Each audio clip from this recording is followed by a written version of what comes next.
Greetings, travelers. I'm Josh. And I'm Kahi. And we're the Genshin Genshin guys. Welcome all. This podcast is for fans of Genshin Impact, the mobile game made by HoYoverse, also known as miHoYo. Here we talk about our opinions, experiences, and dreams about Genshin Impact. If you like our show, don't forget to subscribe on Apple Music, Spotify, or wherever you're listening to the podcast. So before we get started, Kahi, how are you doing today? I'm doing good. Still feeling the effects of a very long Saturday shift. I'm pretty sure I got enough sleep, but I should be fine for the day.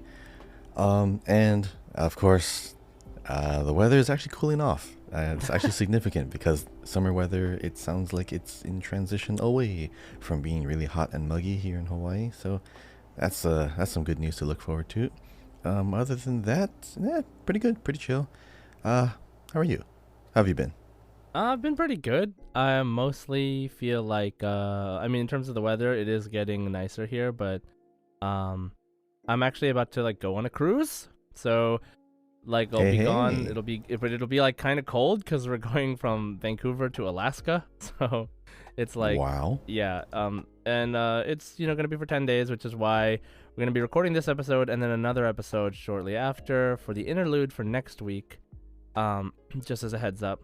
And we're just I'm just been preparing for that and I've just been going through a lot of there might be some huge life changes happening with me soon. So soon as I find out more about that, I will update for sure. But for now, just chilling, focusing on Genshin stuff and as well as other stuff. Been playing a lot of Eternal Return, very fun game. I know some of you got to see me play it on stream. I've been playing it in the Discord, so if you're curious about that game, definitely feel free to jump in the Discord, reach out.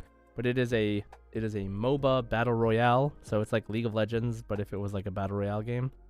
Well, it's been pretty fun playing it. I've gotten some people in the server to play it as well. But yeah, it's fun. I've been doing that on top of trying to do Genshin and Honkai stuff. But yeah, that's how I've been. So let's get started with today's topics. So first thing is we're going to talk about our weeks in Genshin, of course. We're going to talk about Genshin news, the Fontaine Archon Quests story discussion. So this is going to be the main thing for today. If you saw in the title, we put objection, and there's a reason for that. But we will talk about the Archon Quest story. So if you have not done it yet, I recommend you go do it before listening to this episode, Act 1 and Act 2. We're not going to mention really any of the world quests or anything like that around in this episode. We're going to be talking about strictly the narrative events that happen in Act 1 and 2, and our thoughts and maybe some speculations on what happened and what is happening and what may happen. Now, we'll also do our community discussion question, as always, of course, from 2 episodes ago, because our last week's episode was the interview with Christian Banas. And, we'll be getting back to our kind of regular cadence pretty soon.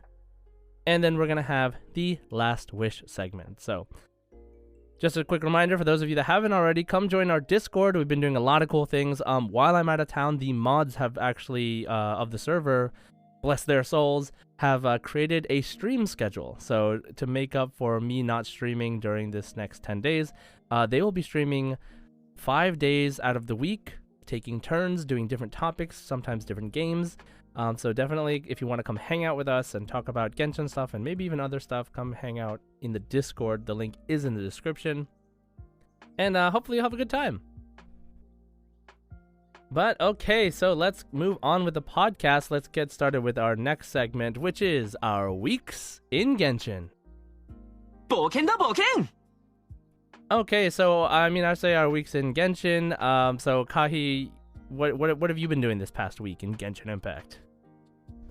Okay, so other than trying to finish up with the time-limited events just to get some Primo Gems, I have been trying to focus on leveling Lynette finally, just because I've already been using some other teams, but I have to see if I can find a place in my teams for Lynette. 2 things is kind of holding me back. For one thing, it's definitely her material farming, because I have to go do some other stuff in the open world, and then I have to see, okay, what can I do now? Okay, I'll do some stuff for Lynette. I like Lynette, her skill's great, fast character, aesthetically pleasing and all that, but I don't know. How have you been using Lynette at all? Yeah, I mean, How are you using it? so Sarah, the one that we had an interview with before, who like is really meta about the way he thinks about characters, really likes Lynette, and he's been really trying to find ways to fit her into more meta team comps, like ways to use her to clear Spiral Abyss, and she's just like right now in the state of the game, like it's one of those situations where there's someone that does everything she does but better. The only thing that she does is add the arc damage. Her like Uisha aligned Enemo damage that she does is good for that mechanic, but other than that, nothing is really like super impressive about her kit. Like typically you would want her on your team just to use Virdis and Venereer if you did want her on your team, because that would just buff your entire team's damage output for a while.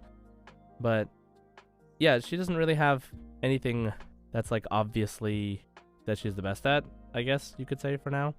Not to mention her like passive where she gets more attack, like all party members attack in the party gets buffed if there's 4 different elements on the team, which means you can't use elemental synergies when you're using her for optimization. So yeah, so she's like kind of built weird. It's funny because she and Linny have the opposite. They're not meant to be together design wise in like their kits, because Linny gets more buffs the more pyro characters there are on the team. So if there's 3 pyro characters on the team, he has like a max buff. But if you pair him with Lynette wants there to be 4 different elemental types in the party, so they don't go together. But I did clear Spiral Abyss with 36 stars with Hydra Traveler. Nice. Congrats. It was a challenge from Sky in the community. I'll bet. Yeah, and I will bet it's a challenge. It was a challenge. It was the meme dream team. But yeah, what about I told you, I just do it once, and then if I don't get 36, I just I don't care. I just go do the story or like go into the world. I just do it for some some primo gems, but I'm not gonna stress out too much trying to get 1 extra star, and then I'm not getting any progress at all. No extra materials, no extra anything. That's the one thing I like about Honkai Star Rail.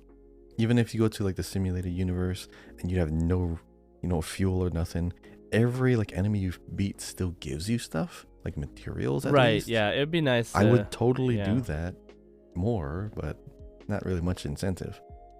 Yeah, I mean, Genshin has its own way of doing things. Like you can still run around the world and get free stuff from enemies. Like that's what that equates to, right? Like in Genshin, there's more ways to get stuff. So yeah, I mean, so like you've just been working on Lynette most of the week and just kind of messing around with that. Is that what you're saying?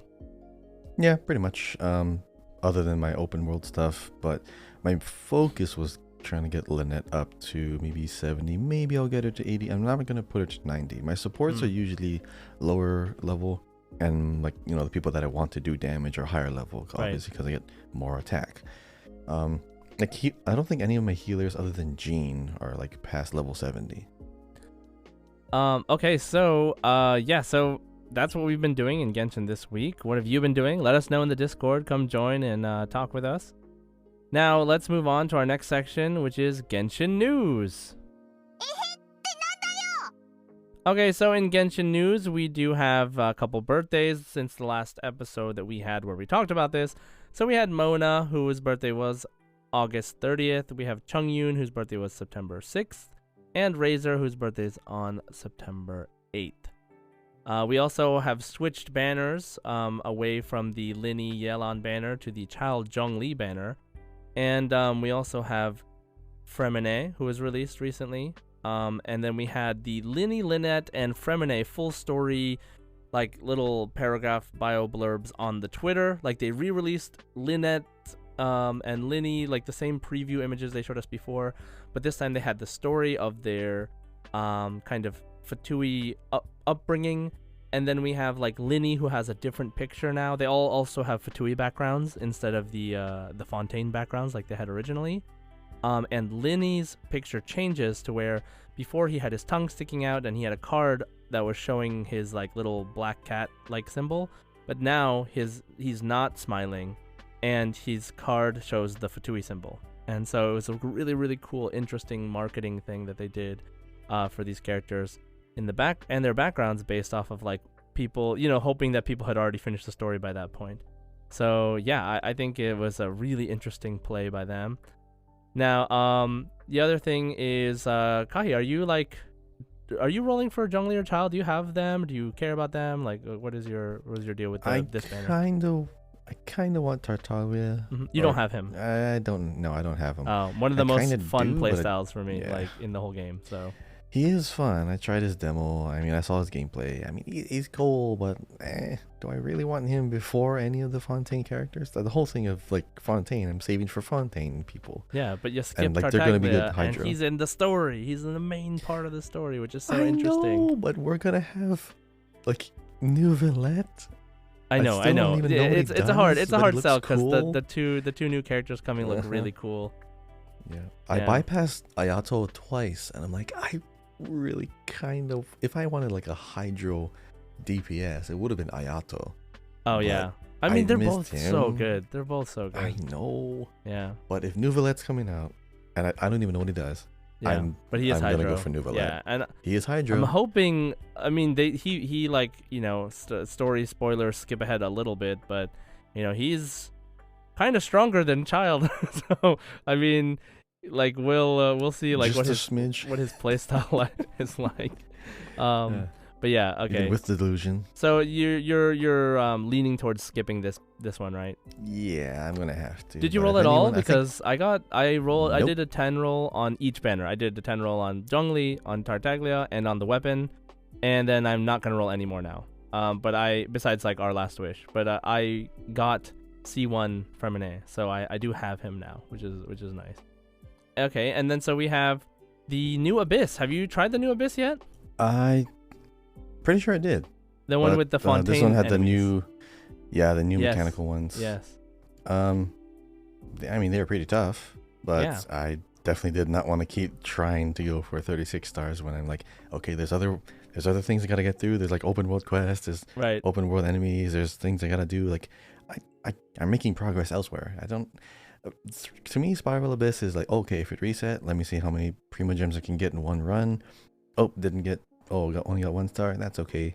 It's not a priority for me. It's cool that we already have the enemies in Spiral Abyss. It's always nice to see what they look like and how they fight if they are getting like super buffed, or if I have like a dedicated arena just to defeat these people. They're cool. I do like these enemies. Don't get me wrong. I like these enemies even when they're strong. I think my thing is just Spiral Abyss is just not really a big deal to me. Well, what the reason I was asking was because we have what's it called? We have these new enemies that have the arc abilities. And remember when we were having that conversation with Sarah in that podcast where he guested, we were talking about the possibility of them using these Fontaine characters with the new mechanics in Spiral Abyss, and how much does that actually affect your Spiral Abyss run, right?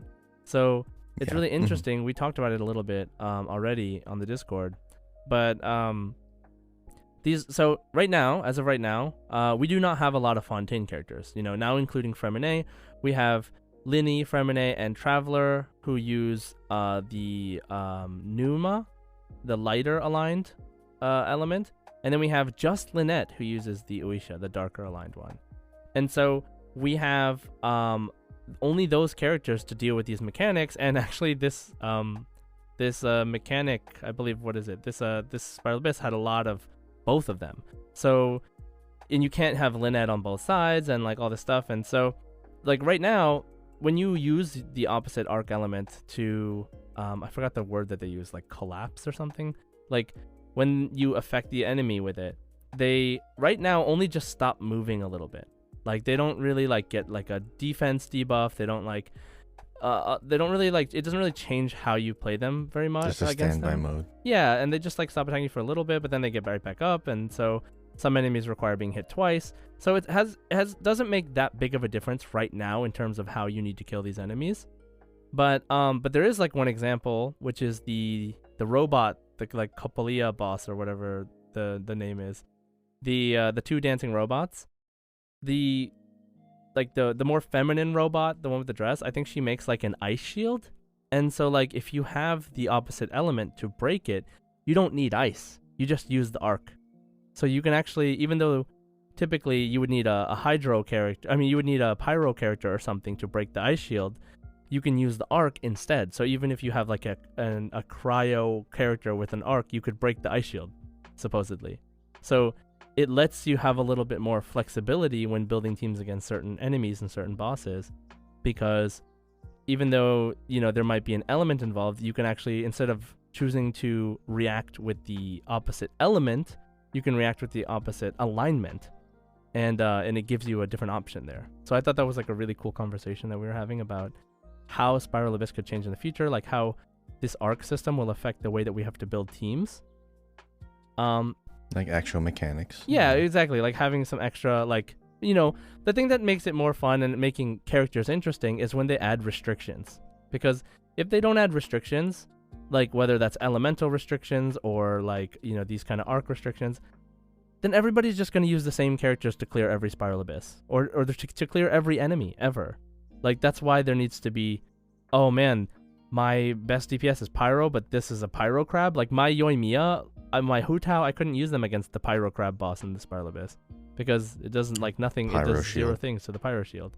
So, you know, like, forcing you to build different characters is also giving you the chance to explore new characters and try out niche characters too. So, yeah, I'm pretty okay with the way that they're deciding how to go about this arc thing so far. But I'm really curious how it's going to be when we have more characters. Yeah, I never felt forced to like use Lynette all the time, because I never felt forced to have this thing to solve this one puzzle, because they always have the blocks out in the open world anyways. Exactly. You can just grab it, run it over. I mean, it does make it easier, definitely, but it extends like an open world puzzle by like, what, 5 seconds? Right. It doesn't really, it's trivial. As far as Spiral Abyss, like 5 seconds is a lot of time. Like, everyone's like complaining about Zhongli's ult cast time because you're just waiting for the meteor to fall. Yep. So I can understand that. But you know, when I get Lynette up to like a really good, decent level, give her some good artifacts, I'm probably gonna keep her on a team for a little bit longer, just to kind of test her out, see how her gameplay is. But I'm really, I am looking forward to, I guess, a specific team, specifics where I can figure out her place. Like, she fits in this exact combo. She fits in this exact, I guess, combination of abilities. Because like I know her skill cooldown is pretty long. She has the travel time when you hold it. She has like the aggro ability.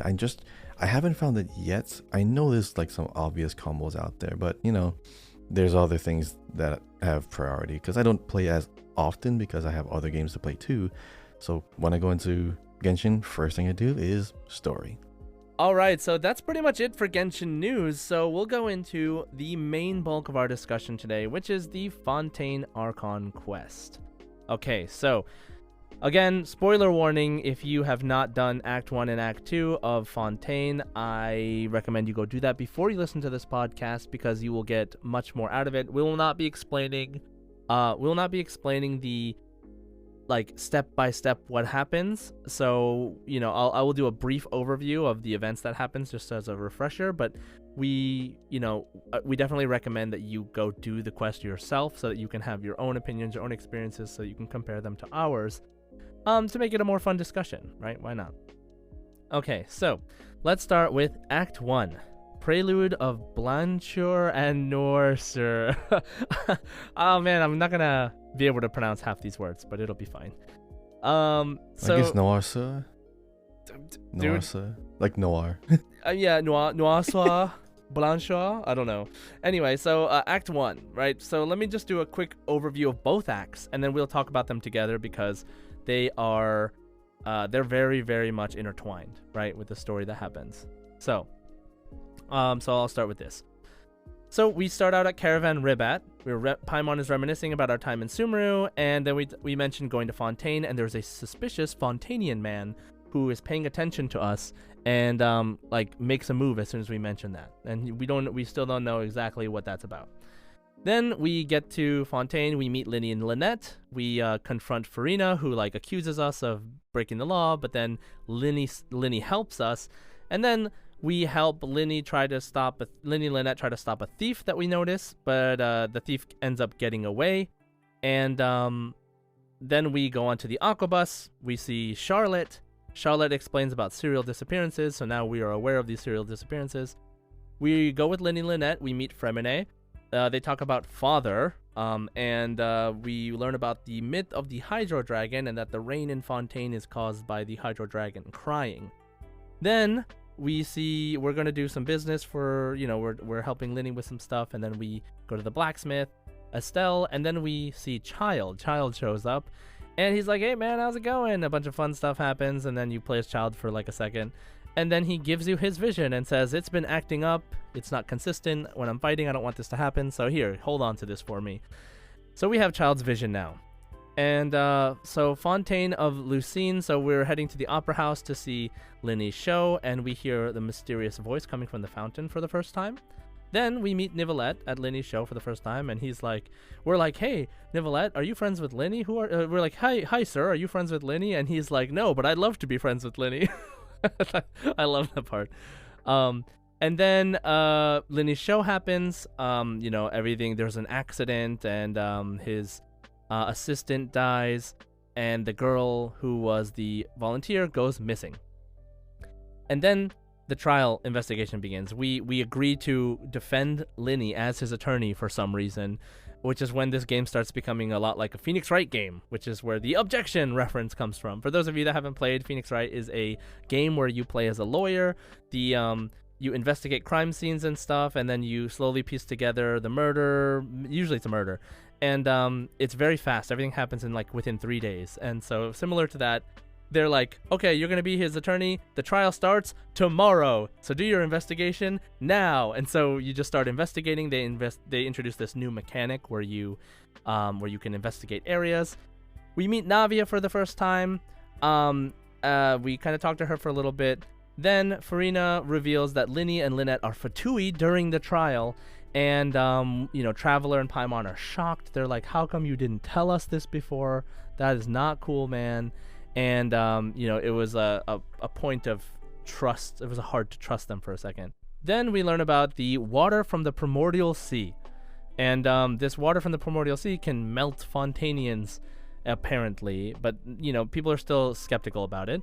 Lenny, turns out he wasn't actually in the tunnel when this whole accident thing happened, when they found out that the girl, Liliane, who was actually down there, who was actually the thief, we found out that Lenny is going down into the vent to check out the Oratrice and to kind of figure out how it works and all this stuff. So, there's a lot of things happening here.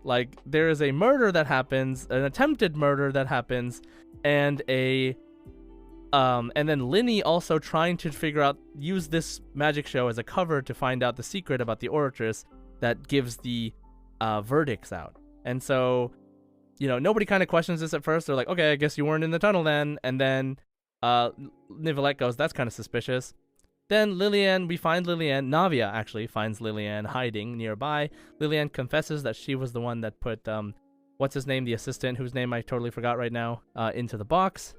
And then we basically find out that Lenny is deemed not guilty. And Vaughn, the guard who was supposedly found evidence of Lenny having primordial seawater in his bag, gets melted as he's trying to speak and confess about the people that he works for. Now, Lenny was deemed not guilty. Nicolette still says Lenny and Liliane's conduct should be investigated further. Lenny explains his backstory at this point. So after the trial's over, Lenny explains his backstory to the Traveler and says that the Arlecchino / the Knave, which is Arlecchino's Fatui title, wants to use the Hydronosis to save Fontaine before the prophecy of all the Fontainians drowning or disappearing becomes true.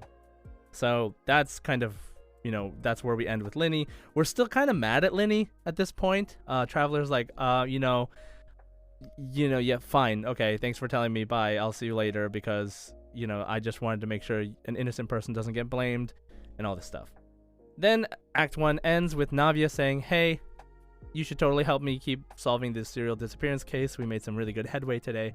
And you're like, look, I was just trying to defend Lenny. I wasn't trying to look into the serial disappearance cases. I'm not even from Fontaine. Sorry, can't help you. And Navia's like, okay, well, let's have a celebration dinner then. And you're like, okay, sure, fine. Act 1 ends. Now, Act 2. Now, I think Act 2 is, I don't know. They're both really interesting. Okay, so Act 2 is you eat with Navia and you talk, and the drink that you had tastes kind of funny, but Navia never drank it, so you're just like, okay, well, I guess it's not that good of a drink. Traveler and Paimon are walking by the Fountain of Lucine. They hear the voices. Traveler blacks out and then ends up being in this weird space and talks to an Oceanid about Vasher, someone named Vasher, who they're looking for. And then Traveler wakes up. Oh yeah, sure. And then Traveler wakes up in the middle of a horde of clockwork mecha attacking Navia and her bodyguards, Silver and the other guy. And then Clorinde shows up and helps them. And then you find out like there's some weird tension between Clorinde and Navia. Navia then mentions that she came back to see you because when she realized when you said that the drink tasted funny, that might have actually just been primordial seawater. So someone attempted to kill her by turning her into a puddle by making her drink seawater, but you accidentally drank it instead, basically, and that kind of ended up saving her life, which is very scary to think about. Then Navia talks about her father, Callus, the head of Spina di Rosla, who was accused of murdering his friend and then chose to duel to the death instead of a trial, and asked Clorinde to kill him so that he didn't leave the arena. And you head to Nivelette's office to find out anything about some guy named Vasher, and then you don't find anything. Navia gets super worked up and tells off Nivelette about his emotionless words of comfort. He's like, hey, I'm sorry about your dad. And she's like, you don't even mean that. You don't care. You don't know anything. You leave. What happens? It suddenly starts raining.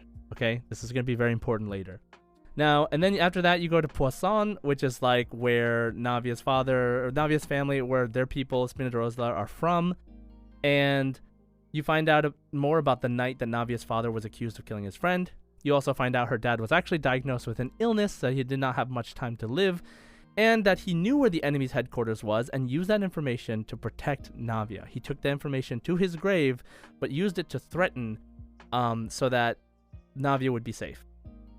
Now, Marcel, who is like her quote-unquote uncle, is suspiciously someone who could get the mechas to attack because he has influence and money, and he denies it, but he's like, oh, I'll help you figure it out.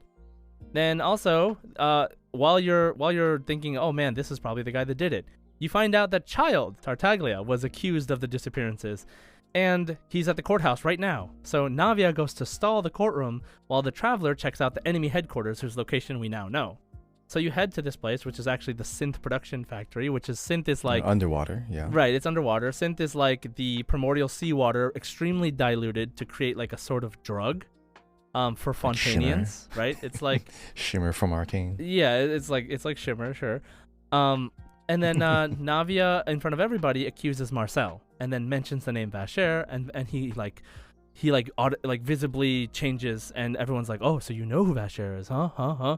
And then at the Synth production factory, Traveler and Paimon find Marcel's name in a notebook. So you're like, oh, these two are connected.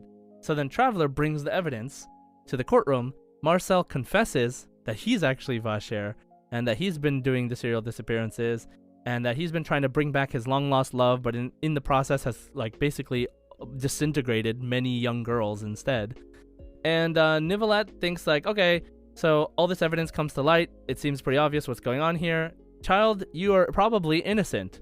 And then they ask the Oratrice Mécanique to analyze Cardinal, and they get the result that Child is guilty. And Child's like, what the hell? Child's like, oh, this is how you do things here in Fontaine. You're gonna tell me I'm innocent, and then you're gonna give me guilty anyway. So Child attempts to leave, which now, if you've seen the trailer and if you've seen the story, you know the cutscene happens here, where he uses his Electro Delusion and Foul Legacy transformation to take out the guards and escape.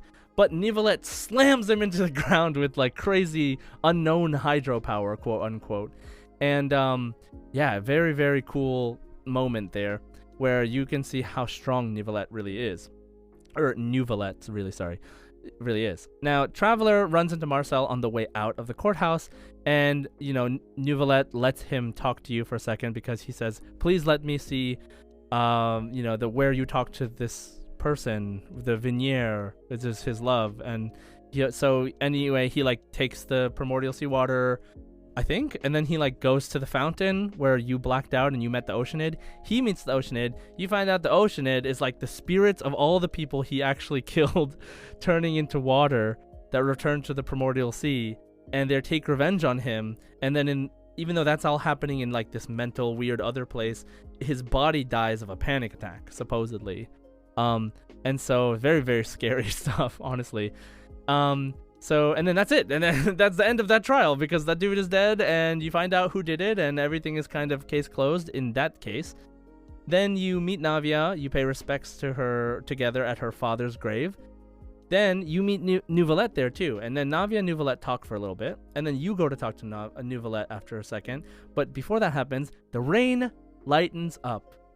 Okay, this is really important.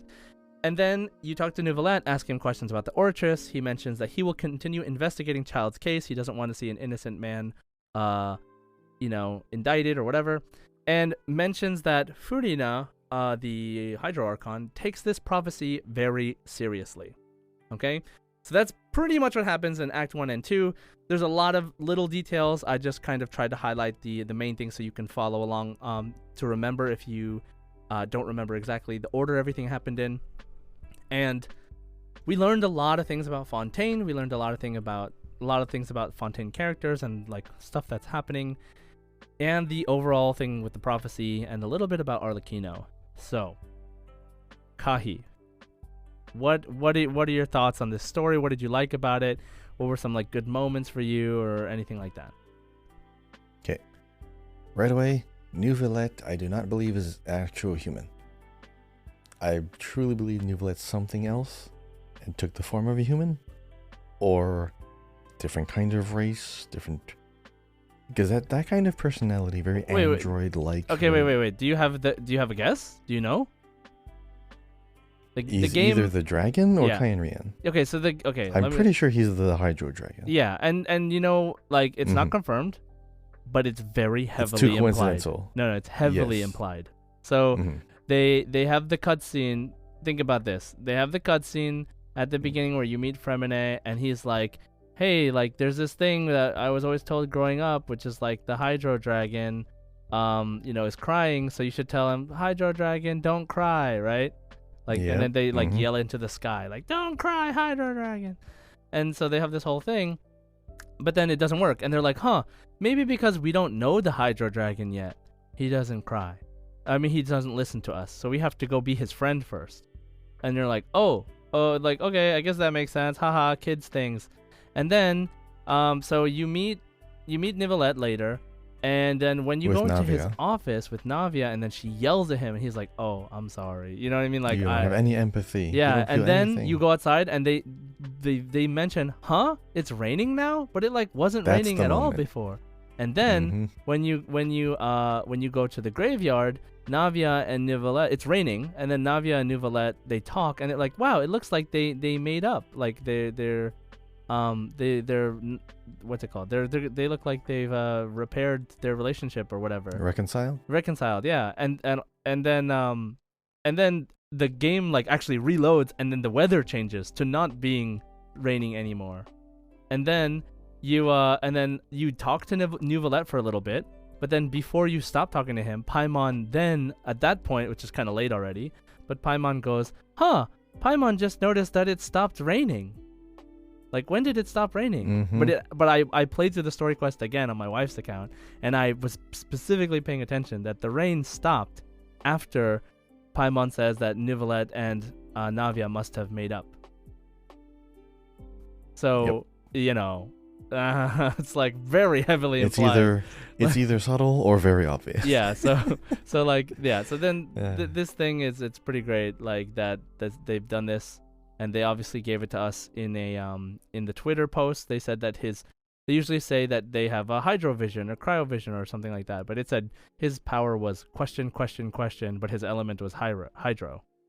So, we're getting into the possibility of having characters that are not vision wielders that can control the elements, which we haven't had yet. So there's a possibility that we'll get, I don't know if we'll get another version of Child where he just uses his electro powers. But we might get a character in the future who only uses a delusion, for example. We might get a character that only uses their, if it's a Hydro Dragon, then it's just his Hydro Dragon powers. So they heavily imply this. Yeah, so this is something I wanted to mention, which is why I specifically pointed out in the summary when the rain stops and when the rain starts, because I vividly Yeah, that was the remember first those. big clue. Yeah. Like, it very, very highly coincidental that kind of, just that feature of, oh, it's raining, and the mention of a Hydro Dragon when there really didn't need to be, and then suddenly you have Neuvillette into the picture. And it's a very intense moment, very like emotionally charged, when Navia was talking to him and he didn't show any kind of emotion, but it's expressed through the weather. Indicates not only a level of power, but also like the ability to empathize and have these kinds of human emotions and feelings. So Yep. the thing about these kinds of characters is very stoic or unmoving or robotic android-like characters, is that any type of emotion is much more important. Even a subtle smile, even a subtle like wavering of a decision, like something that breaks their character, is something that is just very normal for humans. So it highlights emotional response. It highlights subtle change in personality, because the whole thing about water, waves, hydro, is you have mood swings. You have very like rough seas. You have very calm waters. It's very emotional. Like the music is very emotional too. It's not very intense or high, like fast paced like in Sumeru, but anytime you're going through the city or anytime you start a battle, it's like a slow build up. Like it's like a swelling. It's not just suddenly like going into the guitar riffs or like very like fast guitar picking like some other soundtracks. I do like the music. Like, first of all, like throughout the story, it plays at excellent moments. Very soft, very it gives you time to kind of get used to it. Of all the characters, I'm just gonna say like Neuvillette's like currently my favorite for a lot of lore reasons, and just because I like that style. However, I'm pretty sure like a fan favorite is Navia right now. Yeah, Navia's my favorite. That's what I was gonna say. It's hard to say it's not your favorite character. But I like Linny though. I really like Linny, and so like he's fun, I wanted to like transition this into this conversation now. It's like Linny. What do you think Linny's purpose is here? Because there is a very there is a theory. So for example, in the Fontaine trailer where they first showed everybody, like it wasn't any gameplay. It was just like walking around, people walking around and like introducing everybody. They introduced like Riosley for the first time, Seguin, like a lot of characters we haven't seen yet. And we see Arlecchino at the end, and we see her, or Arlecchino, I don't know.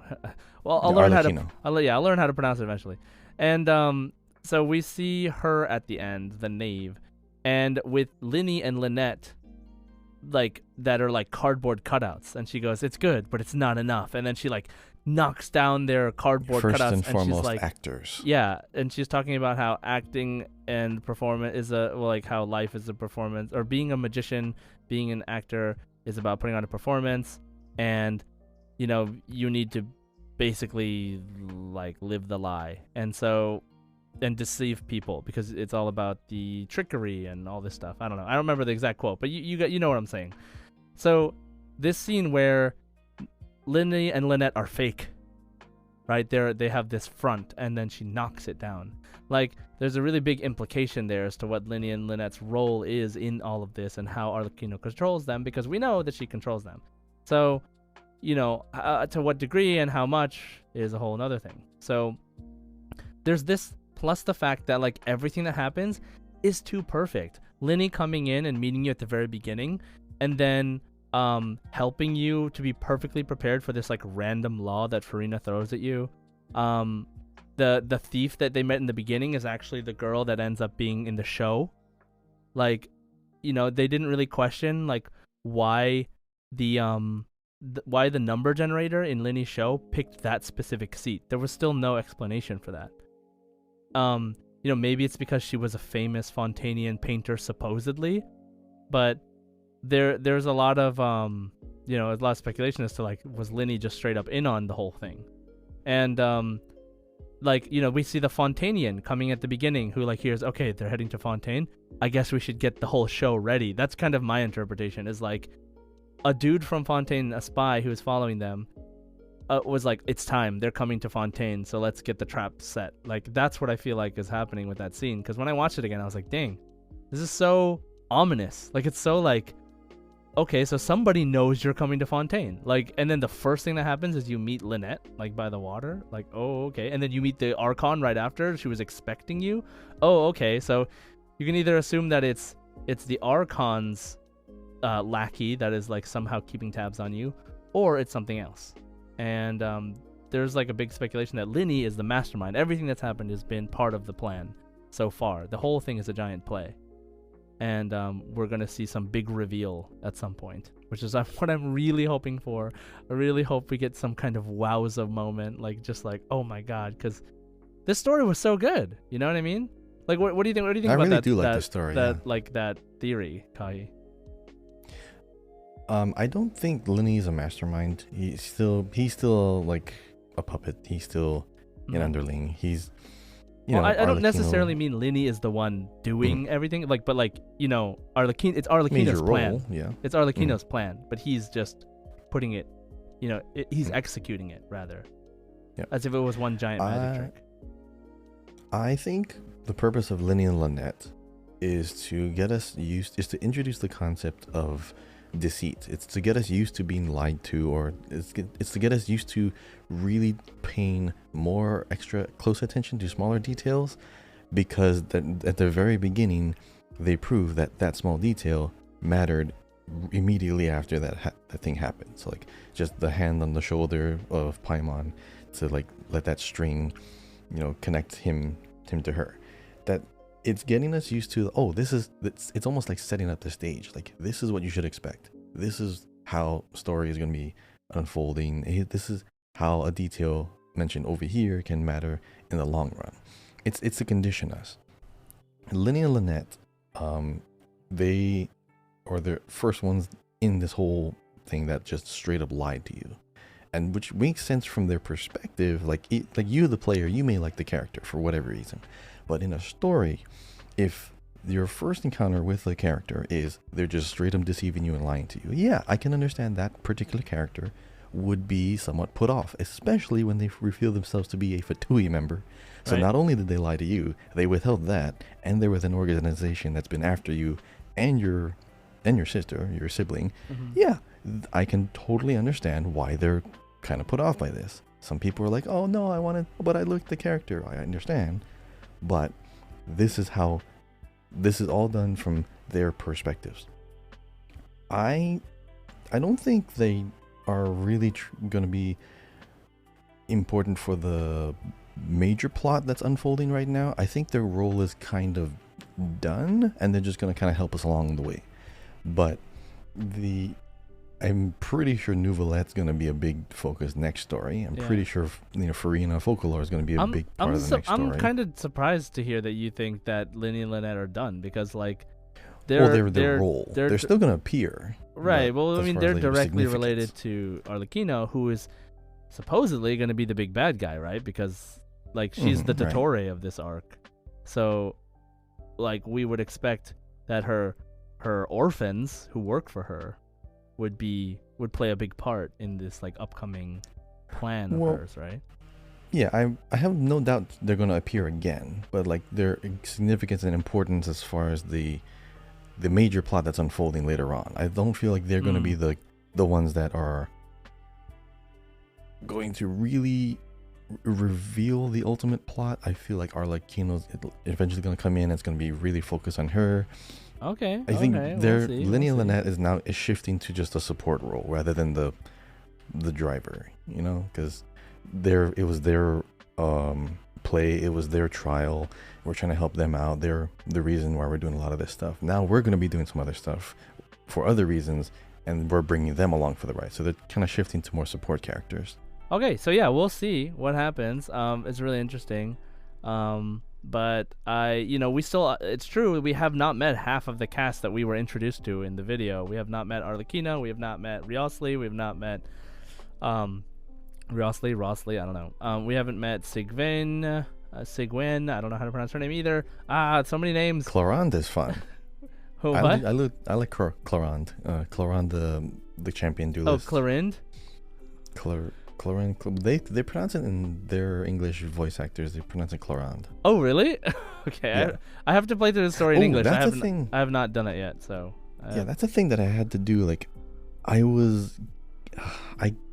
I was supposed to do this. I told myself I would do this earlier, but because we're in Fontaine, we're in like a European theme style expansion. I was gonna change the voices from Japanese to English, but I went through the whole Act 1 with just Japanese, which still sounded cool.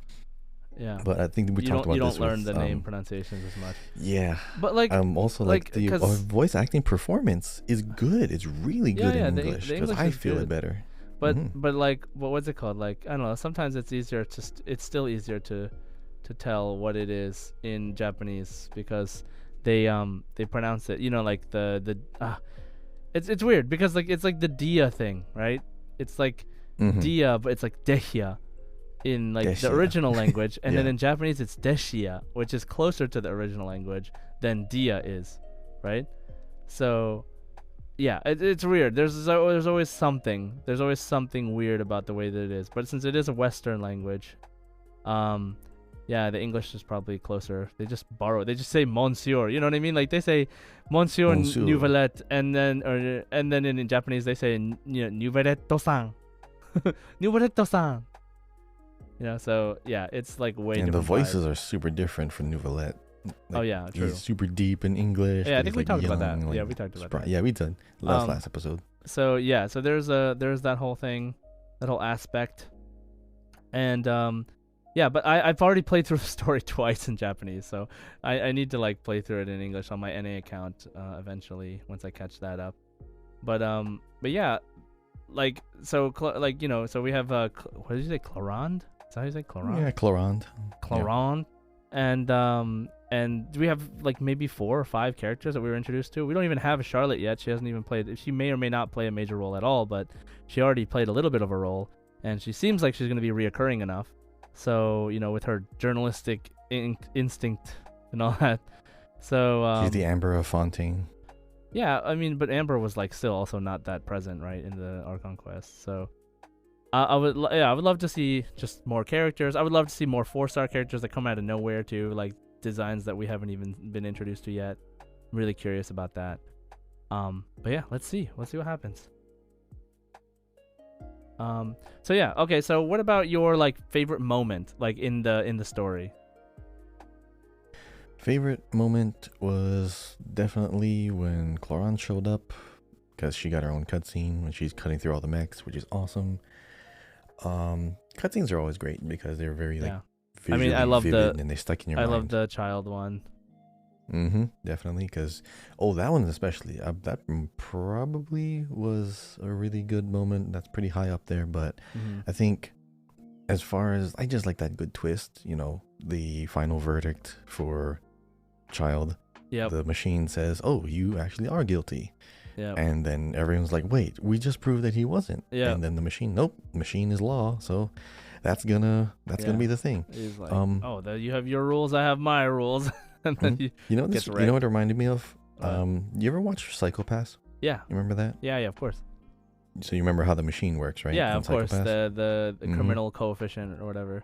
Yep. So yeah. I'm just gonna leave it there. I don't want to spoil too much, but for anyone who ever watched that, that's my theory. Yeah, that's good. Yeah, so anything else you want worth mentioning from the story that you're just like thinking about right now? We have so much still that's gonna happen. I'm sure we'll have more to talk about, more nuanced stuff coming in the future as well. I definitely want to talk more about Linny and Lynette once we talk about their story quest, or Linny's story quest at least, because I really actually did like that quest. So, did you play his story quest, Kai? Oh no, I did not. I forgot to do that. Oh my gosh, yeah. So play that while I'm on vacation because it is really good. I really enjoyed it. I also really like the cutscene from that story quest as well. But yeah. Okay, so I mean, yeah. So the other thing that's worth mentioning is that we still have Traveler's Vision I think it's really interesting that Traveler finally kind of told us about his background a little bit. Do you remember that? For a long time we heard about Skirk and like his master in the Abyss from his character story, but we didn't hear him talk about it in the game. Like Child's Master, yeah. Yeah, and we also like got to hear about like his inspiration for making the whale essentially as his ability, because When of he his was 14, like kind of a teenager. Yeah, like this whole thing that happened when he Skirk. was like in this sort of abyss area. I don't know. He says an abyss, but I don't know if it's the abyss. I don't know if it's like a section of the abyss or if it's like a special different instance space that's like away from everything else, like a sort of like a teapot. Most likely an isolated one. Yeah, 'cause it's probably like a teapot. Like its there's own never really zone. just one big abyss so far. There's always been some kind of abyss zone Right. in like all the areas. Right. So that's kind of what I think too. And so like he can't find the entrance to that place, and he's still looking for his master. And so now we find a little bit, like we for the first time hear more about his motivation. Right. Before we know that he is doing it for his family and that he does believe in what the Tsaritsa is doing. But then we have the whole, what is he fighting for kind of thing, and he wants to learn more about his master who he cannot find anymore. So I think that's a pretty cool thing that we got to see for the first time. Like Child's been I found my screenshots. So he said, because I had awakened it in quotations and Right. traces of it remained on me. She said that all my combat training will be useful in the future. She never explained that, but my guess is that it's related to a dream I saw when I had just fallen into the abyss with the whale. Yes. So I can't wait to learn more about that and more about Child's backstory. Like, it's so interesting that we're getting to learn about Child's backstory in Fontaine. Like, I had no idea. Like, I really thought we would learn more about it in Snesnaya, but I mean, hey, it's pretty cool. And then I like randomly there was like that event that had the toys, like the Mecha Melee event thing. Yeah, with the brothers. Yeah, and it's like they mention like there's this guy Bennett. who's known as the best toy maker in all of Snesnaya or something, like Child's little story there. I love that. That was good. Oh, they mentioned Bennett too, didn't they? Yeah, they did. Yeah. That was like really The thumbs up toy. that was really funny. Oh yeah, I guess we didn't talk about that Mecha Melee event, but yeah, it was very just like cute little side story. And then some mini games, I guess. Like I really enjoyed the music mini game part of it. And there's also an event going on right now called the Verdict of Blades. That's like really difficult. It's like another the one of combat those. event. Yeah, it's another one of those like harder than Spiral Abyss kind of events, which is kind of cool. But yeah. So But it gives you stuff, actually good stuff. it does. It gives you some actual good some materials and Yeah, etc. new zone materials are always very, very valuable, Yeah. So I mean, I think that we're just getting introduced to all these characters. We still have more characters to be introduced to. We still have not gone to the Fontaine Research Institute. We have not gone to the Fortress of Meropide or whatever Meropide. I don't know how to pronounce it. The prison. And that really big guillotine building, Yes. which is very ominous looking. That's probably the fortress. Think about it. That's probably the prison. Right? Would make complete sense. They as a they prison. have their whole nation is about justice and giving people justice and guilty, not guilty. So where do all the guilty people go? They go to the fortress, right? So, yeah. Need some bad characters there. There's something I want to mention too. There's a new voice line from the Traveler and Paimon in their profile. Let me see. Let me Wait, find they added something to their profile? I didn't see that. They do that like every update, dude. You didn't know that? They always add. Oh, I did not know that. It's just very subtle, very This small. is where all of the Travelers and recorded voice lines go. All of them go here. Like, oh, is it because you're in the new element now? They update like things in when No. you switch element, your character changes. no, they just like when the new update comes and you go to the new area, they just like add all this stuff.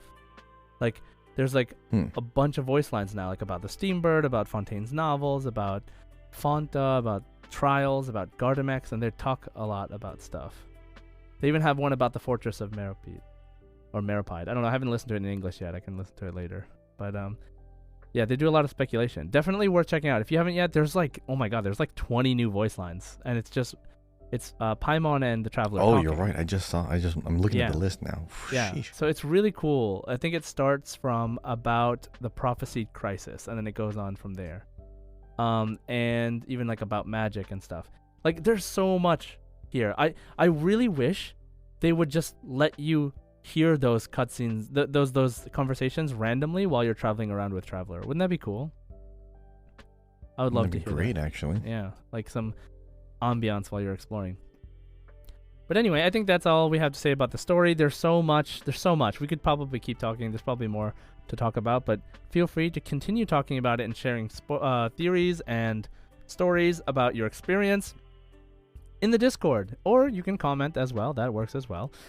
So, that's the main bulk of the episode today. So let's move on to the community question discussion. Kahi, last week's question. What is your favorite new thing about Fontaine?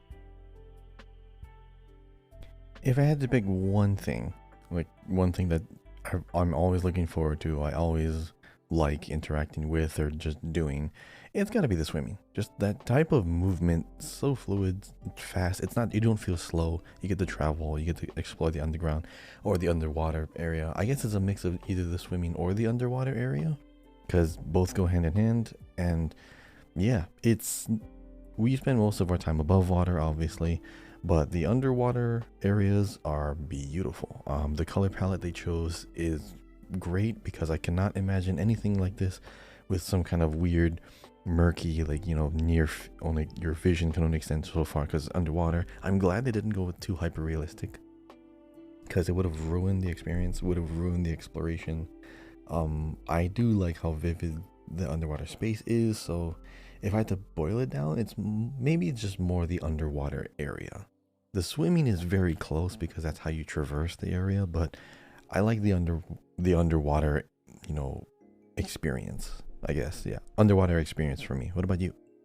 Okay, this may be like a little bit less conventional answer, but the music is so good. Yeah. Like the sad music, the underwater calming underwater music, the fight music that sounds like a JRPG, like Final Fantasy stuff. Yeah, I'm just like I cannot get enough of it, and I'm so excited to like hear more and more of the music. I can't wait to hear when we have our first world boss in Fontaine, like hearing that music. Oh my god, like like the Scaramouche music. It has style. It has good style. So I'm gonna be so excited for that. So yeah, I really love the music, and it's man, Fontaine music was good, like Port Ormos, A++, S+ ranking, but like most of the music was just like kind of backgroundy to me, and but Fontaine, a lot of the music is front and center for me. Even the calm music is like, man, this is nice, so yeah, so I enjoy that. Let's see what people are saying in the Discord now. Let's see. So Fox with Wings says Nouvel otters. Like, those otters that look like Nouvelette? Have you seen those? The little blue and white otters? Wait, the fat pudgy ones, right? No. They're just like different ones? Yeah, they're just like small little otters. Like not the what are they called? Not the seals. Not the Wait, seals. where are the otters? They're just everywhere. They're actually like sometimes if you free them from being trapped under stuff, and they'll give you like a treasure chest and stuff. Oh, okay. You haven't seen them. You'll know if I am drawing a blank. You would know if you saw them, because they look like Nouvelette. They're like black and white, and they're blue and white, and they're kind of everywhere. Okay, so, I'm probably confusing them with the seals. That's probably why I didn't pay too much attention. Yeah, you should check that out, because that's really a thing. So Fox says, but I must say the underwater exploration with the caves and ruins is even better than I had anticipated. I'm having a blast. Nice. Yeah. No, it's done so well, like really, really well, and it's very relaxing to do. Rye606 says, underwater exploration and battles. I love how the game offered other battles and exploration mechanics underwater. That made me super excited to just roam maps. The whole thing with character movements and swimming is just beautiful, and the details were well worth the wait. Now, if only everyone could dive, like dolphin jump and stuff. Yes, or like the dolphin jumps. Yeah. Bookworm says, swimming underwater, it's beautiful, it's relaxing. I love how most of the time, if you don't bother the sea creatures, they don't bother you. Yeah, I like that. Sarah Q says, the OST is straight out of a JRPG. I totally feel like a shonen main protagonist on an adventure. Poor C6 Yelan players, they barely get to listen to any battle themes. because they just kill everything too fast. Yeah. Oh, that's funny. Good problem to have. That's funny, Sarah. So let's see, and also same because music. WL Forever Bana says, so many nice things to say about Fontaine. Seeing Fontaine for the first time from that teleport at the desert is hands down my most favorite moment of Fontaine so far. Yeah, it's impressive, like seeing it like rise up out of the ocean basically. But if we're talking about actual interactable things, that would be the Aquabus tracks for me. The sole fact that I can view the various sites of Fontaine from a different height, from a height without the need to climb a mountain of some sorts, won my heart. Yeah, that's true. Like it's like being able to see, like if you just want to chill and you just want to get like a little tour of Fontaine, you can just literally just go on the Aquabus, and there you have it. You know what I mean? That's pretty great. So yeah, that's one thing. Solito said, I'm loving the height of stuff. In the city, though I'm usually in the top left, it still has some fun nooks and crannies to run through. And then the airships take you up and you can glide to wherever you want to be. Swimming is fun too. Yeah. Oh yeah, the airships. I totally forgot about those. Yeah, that's just like that extra puzzle thing you can do. I've done them a few times. Yeah. Yeah, they're actually good. I like them. Get a good aerial view of everything. Get some good pictures. Yeah, it's great. Gilak54 says the dolphin diving and how light the underwater is overall. So yeah, like we were saying, it's not murky. It's like very clear. You know, they have this music going. It's very relaxing. So I think a lot of people agree. Now, aside from the amazing music, the underwater mechanics and new lore, I did have to say I did not expect to like Linny as much as I did. Linny's role in the Archon Quest, as well as his own story quest, really sold the character for me. Yeah, Kahi, I think you need to play his story quest, because that is where you... Yeah, I'm still trying to do like the open world quest. Yeah. I'm trying to do the Melazines. I'm trying to do the... Yeah. Finding out more about the city and stuff like that. Ugh, yeah. There's a lot. But Linny's story quest is like not that long comparatively, like to the world quest, I think. But like, and it's fully voice acted, so you know you can kind of chill while playing it. So you should definitely play that as soon as you can. And then let us know about it in the Discord and talk with us. Okay, and that was Kangwin 35, and then so Raccoon Warlock says, I love the scenery. Fontaine is so pretty. Nouvellette, I am down horrendous. Spoilers, maybe the dynamic between the House of the Hearth kids and Arlecchino fascinates me. I feel like the story is going to lead to the reveal of two giant cons. I'm so intrigued. Yeah, I feel like that's where it's going. I feel like there's going to be some kind of betrayal / like I was doing this all along, or like, you know, like, or this was the plan, or something like that. Like some reveals, right? Like I'm really interested in that. Enjoys Genshin too much, says the Primo Gems. No contest with anything else. Okay. You know, sure. Very honest answer. Yes, yeah, very honest. Peachy says Estelle, the blacksmith, Fontaine girl. Yeah, no, Estelle is such a interesting character, a nice design. And she has a story too. There's like a cutscene where like a gang members like show up, and she's like someone owes someone money, and yeah, that's the story. That's where Child shows up. Yeah, but she has also like a connected story to it, because I don't think any of the other blacksmiths were ever like involved in major stories or had their own quests. Oh yeah, I think so too. Yeah, true. There are just side stories, right? Yeah, they just exist. Yeah. And let's see, Sky says, being underwater is my favorite. The scenery is very beautiful and the swimming is really good, minus Kokomi not being able to jump or dive. I love seeing the sea creatures being playful, and it makes them 100 times more adorable. Yeah, like sometimes if you just like look at some sea creatures, they're just like tossing water back and forth, or like playing, like just having a good old time. It's really nice. What's next? Chemleon says, swimming is very fun, and I've enjoyed all the quests I've done so far. I look forward to more. Nice. Julia says, literally everything about Fontaine, to be honest, but I really love the attention to detail with the diving. From someone who's an actual diver, you're supposed to save after you dive once you hit the water, meaning that you flip under the water. And I think it's cool how they incorporated that. Ooh, cool, interesting. So they they actually take real diving considerations into account. That's cool.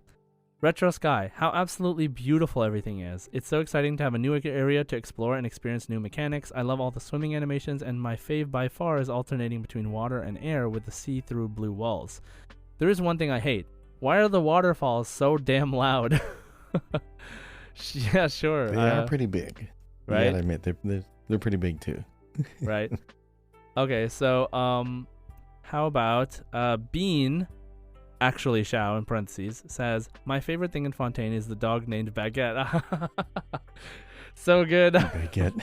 Yeah, Baguette. You meet him at the very beginning. It's so great. Man, I love that. Love that for us. And then Dementor Nerd says, the underwater exploration, how smooth it is, how fluid it is, even the time tasks are fun. Love the mechanics. I've been enjoying the 3 different kinds of power-ups you get from 3 different creatures, and the creative ways the devs have used them. The hidden underwater locations and lores associated with it, the blue and calmness of the water, along with the thrill of flowing through currents. Wow. That is a very passionate... I love that. Good very response. Passionate response to this situation. Yeah, I mean, they've clearly put a lot of work into making sure that this experience was enjoyable, and I think they did really well. And so hopefully that transfers over to the new areas as well, and we don't get sick of it anytime soon. And it always will be a fun thing to come back to Fontaine and do some diving. So, all right, so that's it for Discord, Kahi. What about everywhere else? All right, so on Spotify we have the Prinzessin der Verrutelung. These seals are so cute. I always feel so bad when I have to kill them for their drops, especially because they don't fight back on land. Oh, how terrible. Yeah, I don't think... Actually, I'm pretty sure I never defeated one of those things so far. Maybe by accident, but I'm pretty sure I never had to do that yet. Mm-hmm. The Jester says, the Blubber Beasts, cause they are so cute in all the magic show, etc. cutscenes. Yeah. Oh yeah, that magic show cutscene was actually really cool. Oh, you ever saw the movie The Prestige? Yeah, oh my god, yes. Do you know how many times I've mentioned that since this Fontaine is coming out? Yep, I got mad vibes from that one. Next up we have Veronol says, swimming. Yep, swimming is a great mechanic in this one. I love it. Mm-hmm. Omo says, Hydro Archon. Yep, a lot of people immediately fell in love with the Hydro Archon, like the moment she showed up. My god, I do love Some people, her, that's their favorite type of characters. She's a good character, yeah.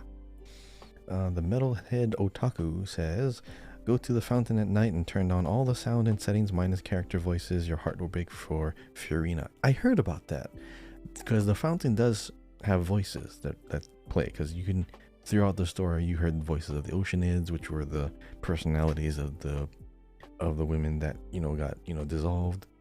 And apparently you can hear Fiorina's voice. Oof, I probably should listen. I'm sure someone posted it up on YouTube. I might have to So find I it actually later. did this on stream, but... Oh, you did? Yeah, what's it called? Like, I don't know if it's Farina's voice. It just sounds like a voice.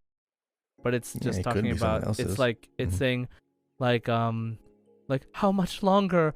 Oh god, it's so lonely in here, or something like that. Like, that's what it's saying. And I don't know if that's Farina's voice. Doesn't really sound like Farina to me, but yeah, it is. I did do it. So if you turn off sound effects and music from the game and just turn on voice, and then you just stand near the fountain, it'll show up every couple seconds.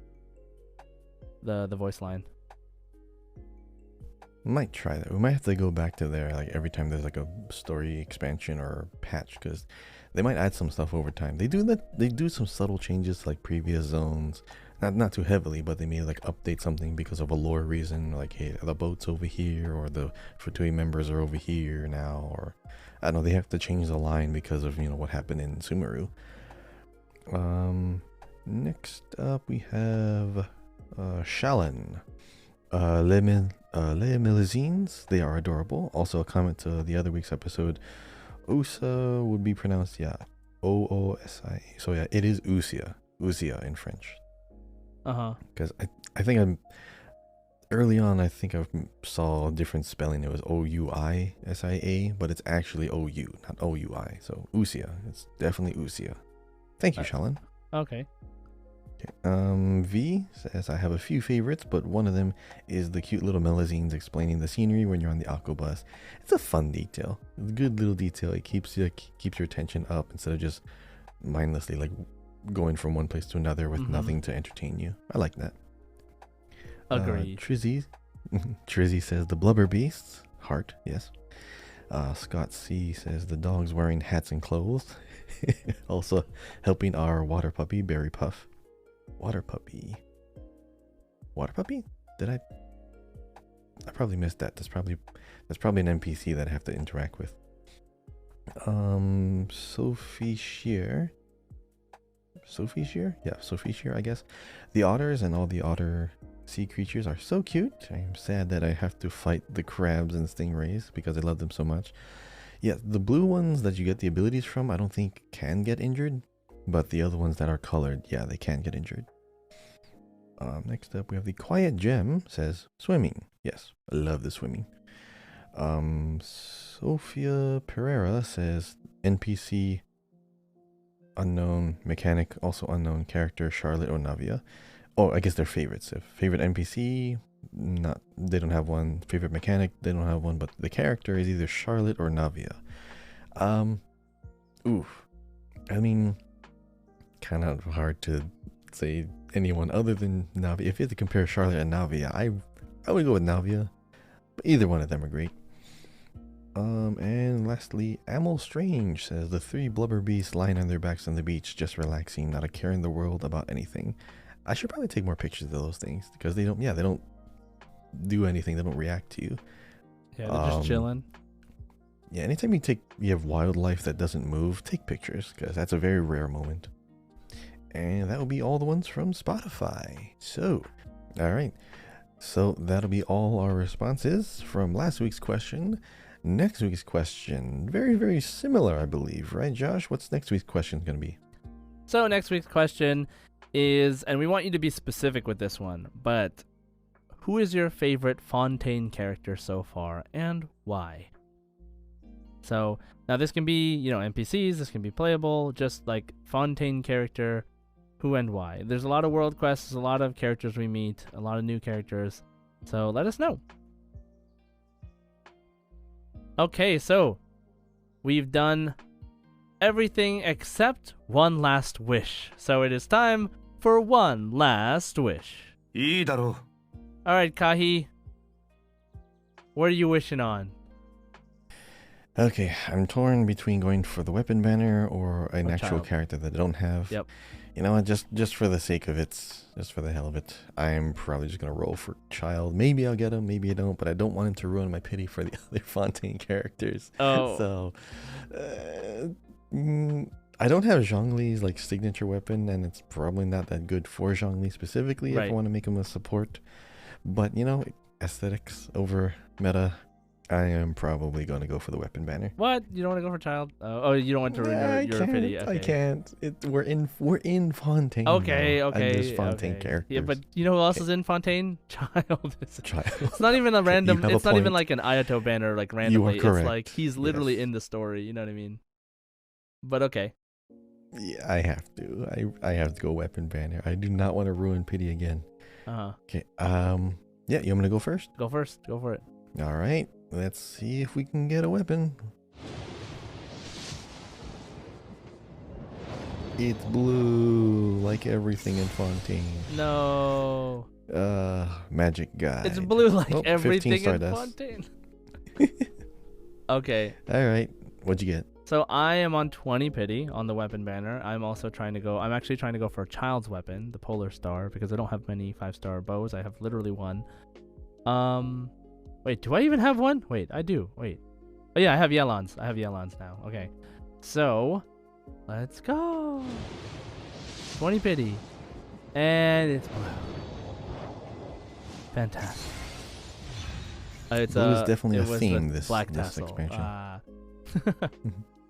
Yeah, so yeah, blue, exactly. The color of Fontaine. All right, well, that wraps up the show for today. Thanks for listening. If you have the time, please leave us a comment and a review. We'd really appreciate it. Don't forget to subscribe on Apple Podcasts, Spotify, YouTube, wherever you're listening. And follow us on Twitter, once again, at Genshin Guys Pod. Follow me at JSide Gaming, also me at twitch.tv/JSide. And follow Kahi on Twitter and on YouTube as Kahiao at KAHIYAO. And as always, at Astra Abyssosk. 星と支援を目指せ Enjoy.